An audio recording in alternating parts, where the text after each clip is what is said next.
TSX Breaks 7-week win streak. The TSX Composite Index experienced a modest increase of 0.1, closing at 29,761 on Friday. However, it concluded the week on a lower note, interrupting a 7-week winning streak as investors assessed a combination of domestic GDP data, US inflation figures, and new trade measures. An initial estimate from Statistics Canada indicated that real GDP showed little change in August.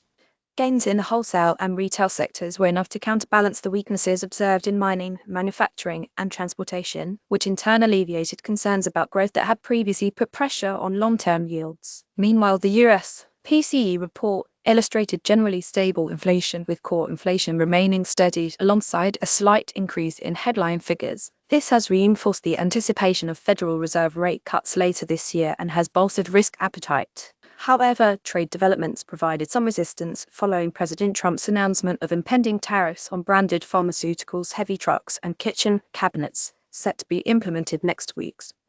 Additionally, a nationwide Canada Post strike on Thursday introduced further logistical risks for retailers and distributors. Within the market, major sectors largely traded upwards, with financials, energy, and mining leading the gains, while the technology sector lagged behind.